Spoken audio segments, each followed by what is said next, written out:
सदर तेलंगाना जागृति कल्बा कुंटला कविता ने जागृति जन्म बांटा प्रोग्राम के तहत नलगुंडा जिले में नकलगुंडी प्रोजेक्ट का दौरा किया और वहां के मुतासरा किसानों और बेघर खानदानों से मुलाकात की। कविता ने कहा कि नकलगुंडी प्रोजेक्ट की मनसूबाबंदी साबिक हुकूमतों के दौर में हुई थी मगर आज तक मुकम्मल नहीं हो पाया। ज़मीनें 2007 में हासिल कर ली गईं लेकिन ज़्यादातर मुतासरीन को ना मुनासिब मुआवजा मिला, ना बाज़ आबादकारी, ना रिहायशी कॉलोनियाँ फराहम की गई। कई खानदान आज भी गैर यकीनी सूरत हाल से दो चार हैं। उन्होंने अफसोस जाहिर किया कि नाखिस तामीराती काम और साइंसी पहलुओं को नज़रअंदाज करने के बायस एक बड़ा हादसा पेश आया जिसमें 8 मजदूर हलाक हुए मगर हुकूमत ने इस सानहे से कोई सबक नहीं सीखा।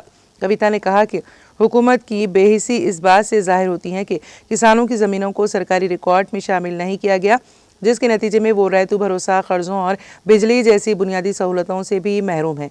उन्होंने इस बात पर शदीद तनकीद की कि प्रोजेक्ट के काम न सिर्फ सुस्त रवि का शिकार है बल्कि मियार भी नाकिस हैं।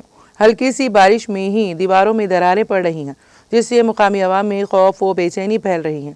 कविता ने कहा कि अगर हुकूमत ने फौरी तौर पर मुआवजा, बाज़ आबादकारी और मियार पर तवज्जो नहीं दी तो वो वज़ीर आला और मुतालिका वज़ीर से मुलाकात करके मुतासरीन के हक़ में आवाज़ बुलंद करेंगी।